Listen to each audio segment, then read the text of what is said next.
again. And my apologies for the unscheduled live video. This is one of those spur of the moment things where I decided to go live, really just for the heck of it. Because, well, you folks here seem to like these live videos, so I can only thank you very much for that. And so, hi there. Welcome to my kitchen here on Christmas Eve, where we are getting ready to prepare a giant cookie for Santa. Because any excuse to make a giant cookie in a cast iron pan is a good excuse. And it's also very easy to put together. I've done this quite a few times before at this point, so I can reassure you this live video is not going to last like an hour and a half or anything like that. Hello to Rich Qualls. Well, I'm glad to see folks are popping in anyway. So yes, hi. And I'm also not asking to interrupt any of your schedules because again, day before Christmas, I'm sure everybody has a lot of things to do, and you can certainly keep on doing them. I am not asking you to stop doing that. I am just simply, well, doing some of my preparation. And having said that, we might as well get going.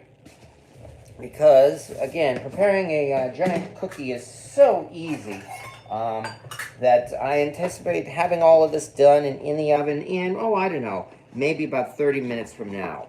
Or maybe 40 minutes at the most, because I tend to talk a lot.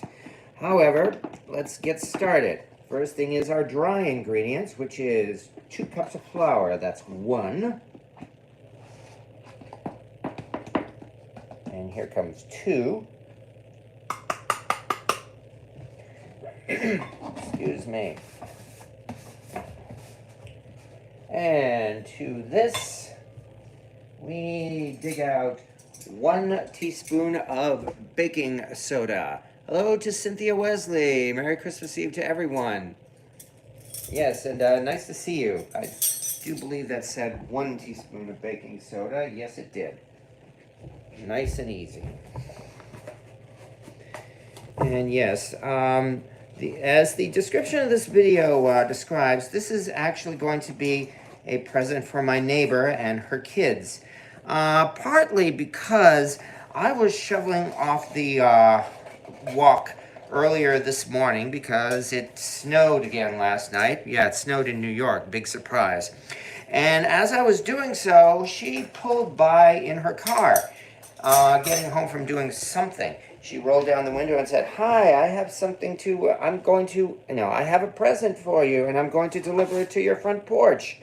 And I said, "What, me? Well, thank you very much." And so, of course, by doing that, that means I was pretty much committed to returning the favor. And so, hence, we've got a giant cookie coming. So far, I've done a 1/4 teaspoon of kosher salt. Let's put this flour back. Oh, no, I haven't done that one yet. I'm about to do that. I just did the baking soda. To this, we simply throw in 1/4 teaspoon of kosher salt. And I'm hoping to have as little chaos as possible tonight, as I would like this thing to go nice and easy. But you never know what will happen. All right, there is a 1/4 teaspoon of kosher salt.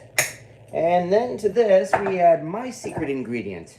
I think I comment on this every time I make one of these cookies, only because I don't think anybody else does this. I put 1 extra ingredient into these cookies, and that would be cream of tartar.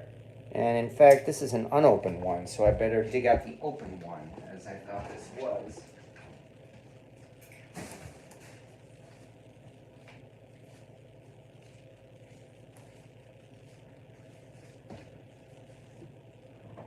There we are.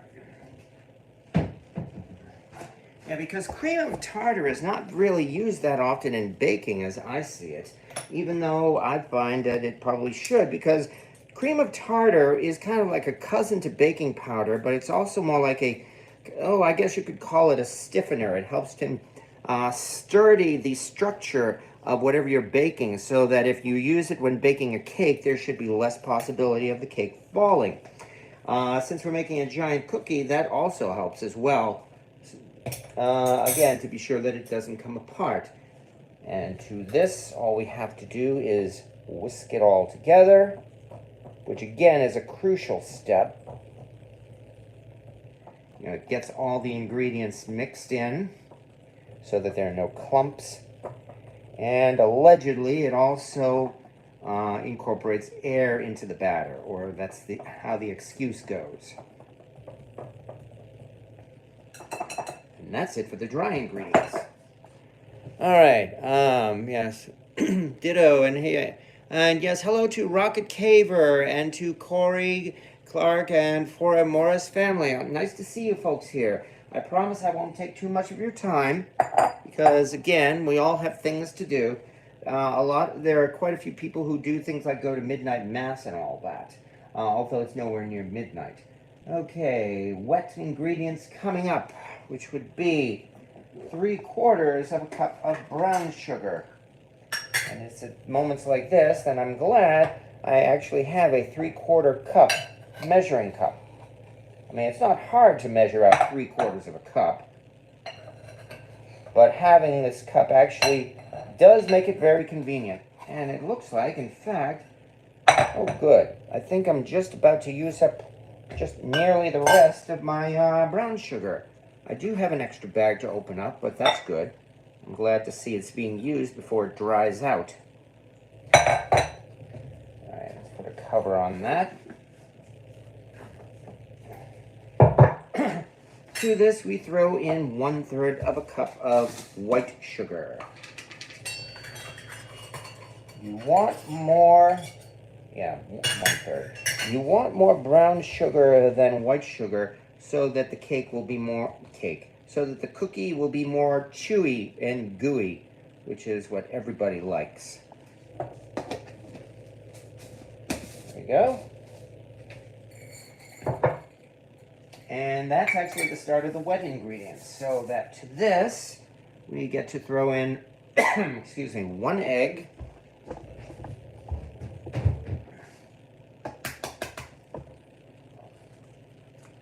Do this right, there we go. Nice, no shell. Okay. And let's see. 3/4 of a cup of brown sugar, 1/3 cup white sugar, 1 egg, and 2 teaspoons of vanilla. And that's pretty much it for our ingredients. All we have to do now is mix everything together. Mix in the chocolate chips, of course. And that's about 2 teaspoons of vanilla. And then our cookie will go into the oven to bake. Wait a second. I know I missed something. Yes, I did. I missed the butter. How could I forget the butter? Ugh. All right. Fortunately, I have the butter right here. I've melted 1½ sticks of butter in the BS&R Lady Best saucepan, which I find is really, really useful for doing things like this. There we go. Hope I did this right. Okay.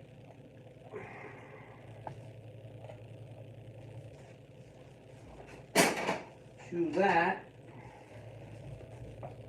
let's just start mixing it all in. Oh yeah, that's why it seems more runny than usual.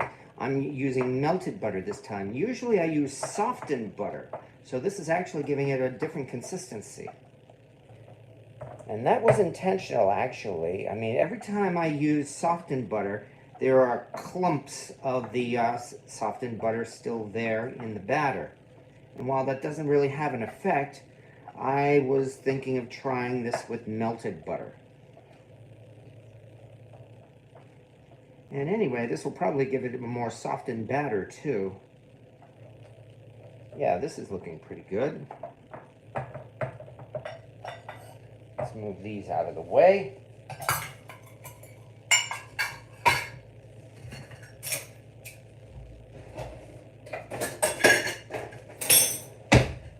Keep your workspace clean, as they say. All right. There you Make sure, again, this is thoroughly incorporated. And then to this, here comes the dry ingredients. That's a 1 quart, yeah, that's a lot of butter. Oh, yes, it is, because we are making, we're making a big cookie. And this is about all the liquid that this is going to get. We're going to end up with cookie dough, not cake batter. But yes, 1.5 sticks of butter, that is true.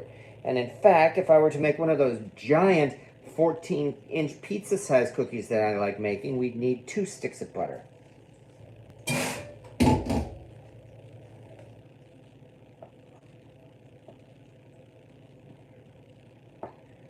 And it's just a matter of, well, just that, getting everything mixed together. Definitely, the melted butter is really producing a different consistency. Although it is starting to thicken up now from the flour and the wet ingredients. So we are getting close to your typical cookie dough. Except that this is, I don't know if you call it an all-natural cookie dough. I mean, after all, these are still processed ingredients. But, you know, cookie dough with just like 8 or 9 ingredients. No extra stuff. And I am not a fan of those scaremongers who say all the extra stuff will poison you or anything like that. However, this definitely does produce a very wonderful tasting cookie. And I'd have to say one that is almost certainly better than the ones you get at the store. There are some things that are way, way better than store-bought. In fact, maybe there are a lot of things that are way, way better than store-bought. And cookie dough is certainly one of them. All right. Now that we've gotten this far, I think let's try mixing this together a little bit more. Okay. I think here's the part where I get in with my hands, give it a final kneading so that we have what cookie dough is supposed to look like. Fortunately, this will take very little kneading.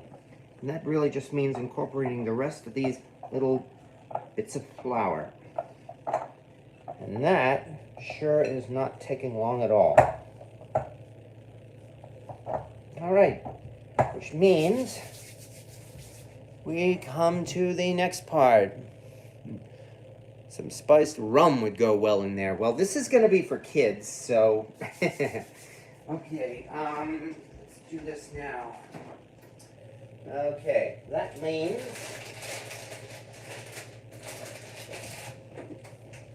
time now for the chocolate, which was sort of on sale at Price Chopper.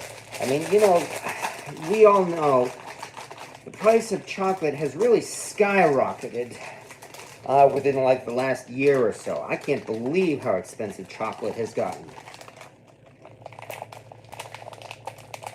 And while politics does have a lot to do with that, unfortunately, it's more to do with corporate politics regarding chocolate, and not politics from the White House or anything like that. So no, I'm not blaming certain politicians for the price of chocolate.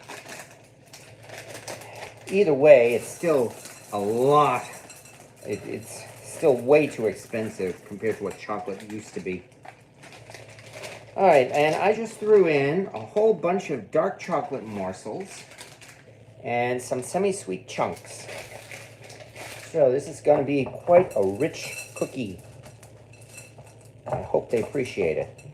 I hope they like it, for that matter, since this is dark chocolate rather than milk chocolate. But hey, nothing's too good for Santa. Because again, that's the whole point, you know. This is going to go for Santa and his reindeer. Of course, if Santa only ends up having a bite or so of this, well, that's to be understood. Because after all, he does eat a lot of cookies in his journey around the world tonight.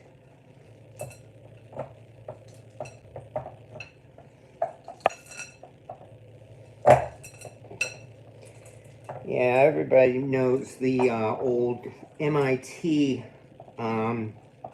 study that calculated how fast Santa is traveling when he travels, you know, around the entire world in one night.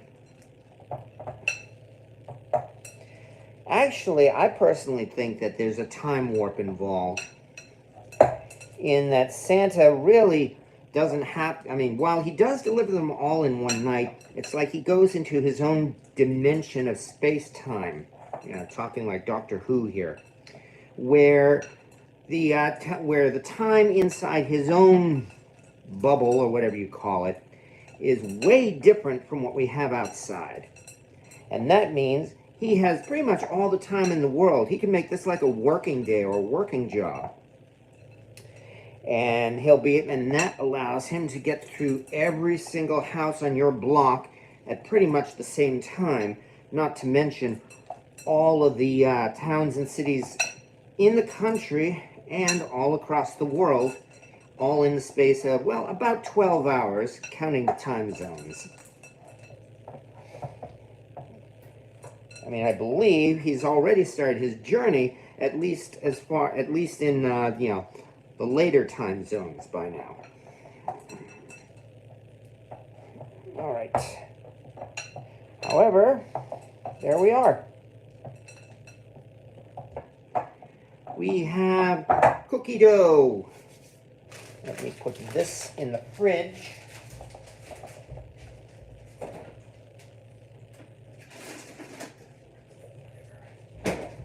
And I can, I got a few of these left. I'll save those. Okay. Let's do the time warp again. Yes, it's astounding. Time is fleeting. We've always had beer, I can't read that.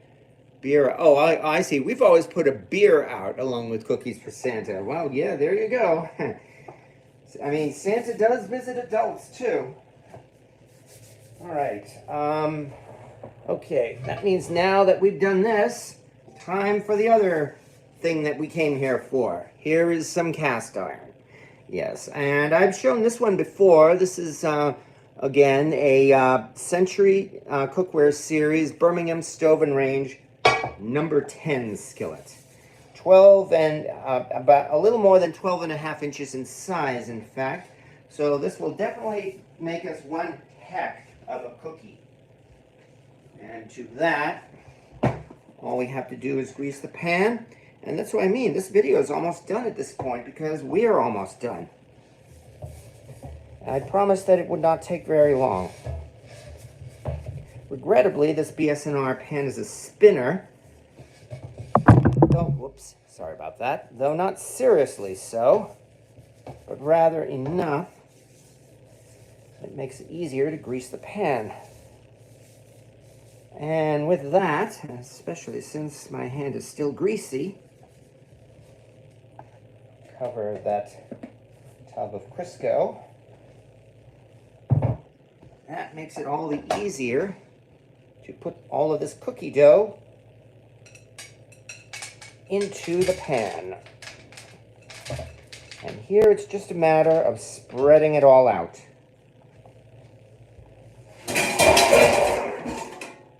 Yeah, you too. Okay.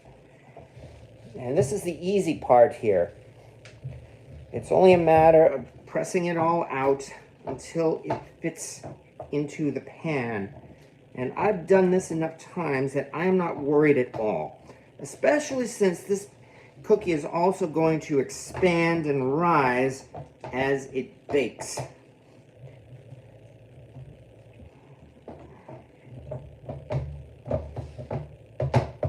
I should probably try spreading out. Actually, that's what I can do with those extra bits of chocolate chips.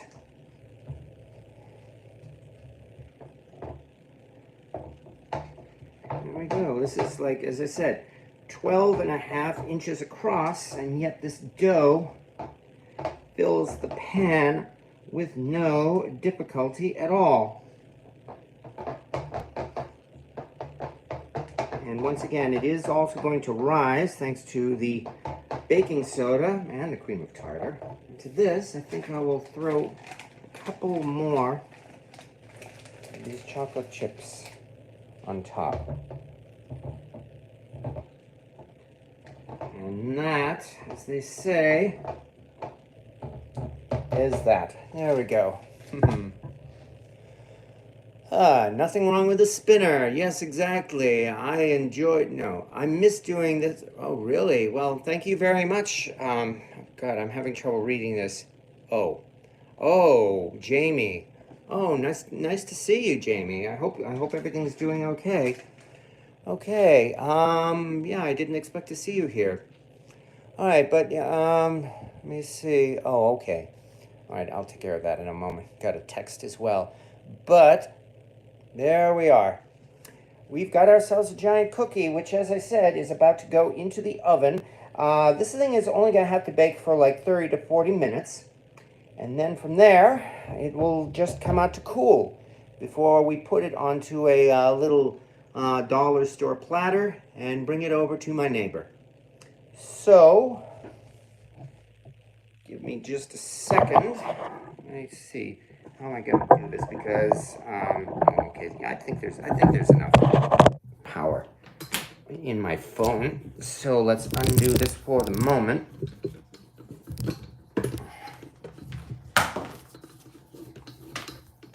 All right, there we are.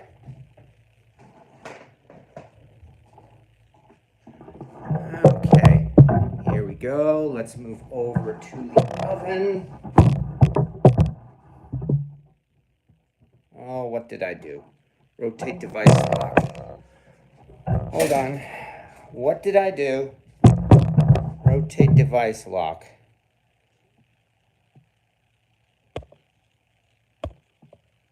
All right, did it lock up? It says orientation is locked. Rotate device lock.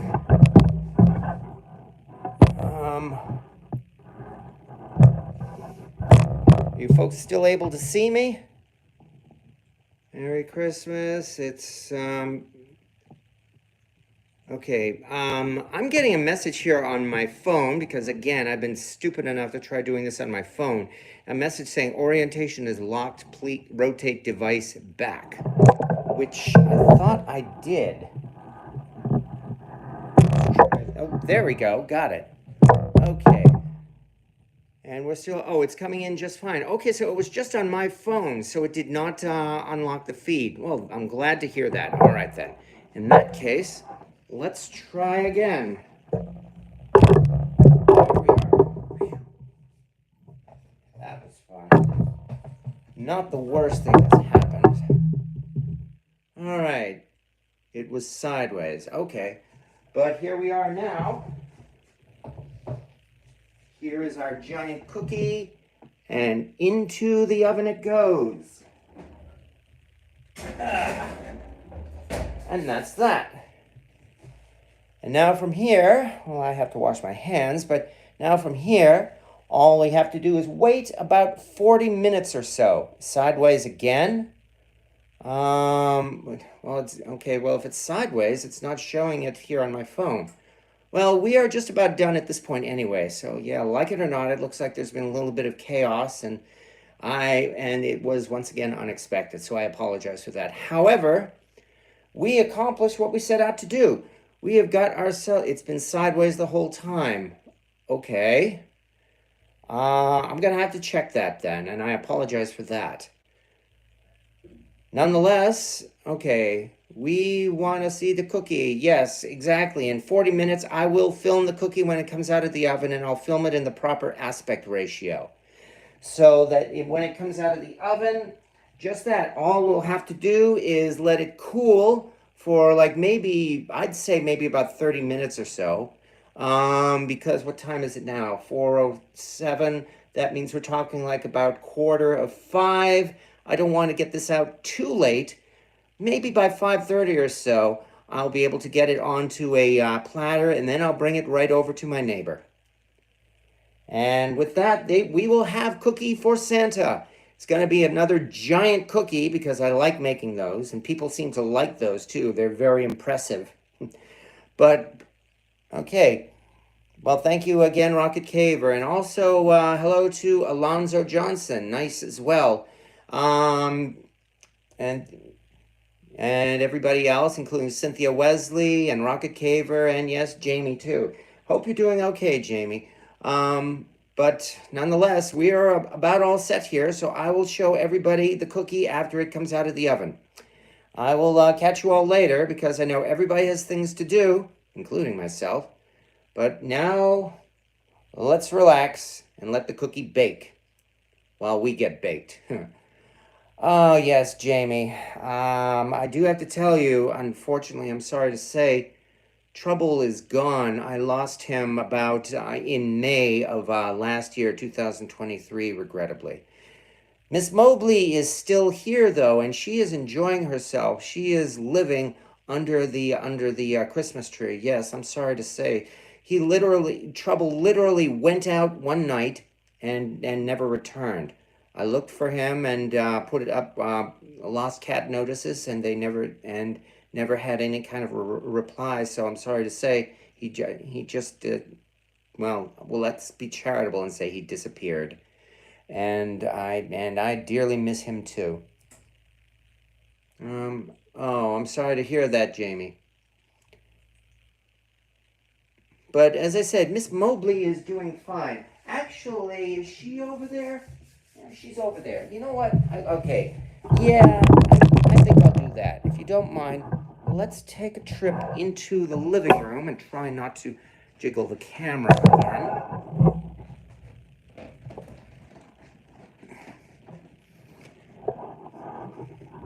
And we will end this video with a shot of dear Miss Mobley living under the tree. She has been living under this tree since I put it up. I think this tree actually makes her feel secure.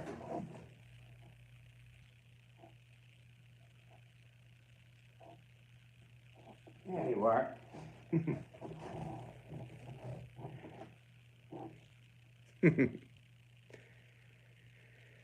Yes, exactly. Chaos Nation, just about. Yes, that's true. I still remember the night when the two cats came home. You remember too, because we had originally arranged for one cat, and I think the cat, in fact, was Trouble. But the person who gave it to us, and in fact, Jamie, you were the one who arranged for it, and you were there when the cats came in, said that she had to get rid of the rest of the cats, and she offered us a second cat for free. And of course, we said yes, and that's how Miss Mobley came in. Heat from the lights. Well, there really isn't that much heat. These are LED lights, you know. Welcome to the 21st century. So I honestly think the tree itself gives her like either a sense of security, where you know, natural camouflage for a cat, or maybe it makes her feel like she's hunting. Either way, she has pretty much been living here under the tree. Hearts for Valentine's. Yes, exactly. And you know, they already have Valentine's stuff in the store too. They've had it out for at least a couple of weeks. Last year on Christmas Eve, I saw Easter candy at Dollar Tree. But nonetheless, I am still going to have to end this video because, again, I've got to clean up the kitchen and, well, really just wait for the cookie to finish baking. So I will catch you all later.